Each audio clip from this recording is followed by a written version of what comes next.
Saint Clement ছিলেন একজন ইহুদি থেকে খ্রিস্টান ধর্মে রূপান্তরিত মহান ব্যক্তি। প্রচলিত প্রথা অনুযায়ী তিনি ছিলেন সেন্ট পিটার ও সেন্ট পলের শিষ্য, এবং অনেকেই বিশ্বাস করেন যে সেন্ট পলের ফিলিপিও 4 অধ্যায় 3 পদ এই চিঠিতে যার কথা উল্লেখ করা আছে সেই সহকর্মী ক্লেমেন্ট তিনি।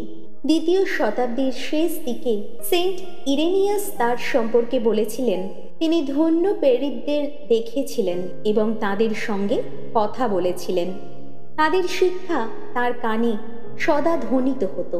সেন্ট অ্যানাক্লেটাসের পর তিনি পোপ হিসেবে দায়িত্ব গ্রহণ করেন। সম্রাট ট্রাজান খ্রিস্টানদের প্রতি নির্যাতন শুরু করলে তাকে ক্রিমিয়ায় নির্বাসিত করা হয়। সেখানেও তিনি ভয় পাননি, বরং প্রায় 2000 বন্দী খ্রিস্টানদের সান্ত্বনা ও শক্তি দিতেন। তিনি বলেছিলেন, ঈশ্বর আমাকে এমন এক অনুগ্রহ দিয়েছেন যার আমি যোগ্য ছিলাম না। একটি প্রচলিত কাহিনী অনুযায়ী পরে তাকে সমুদ্রে নিক্ষেপ করে হত্যা করা হয়। সেন্ট ক্লেমেন্টের লেখা যুগে যুগে সম্মানিত হয়েছে এবং পূর্ব ও পশ্চিম চার্চে রবিবারের উপাসনায় পাঠ করা হতো। 96 খ্রিস্টাব্দে তার বিখ্যাত চিঠি করিন্থিয়ানদের উদ্দেশ্যে লেখা, যা প্রাচীন খ্রিস্টীয় সময়ের সবচেয়ে মূল্যবান দলিল হিসেবে গণ্য।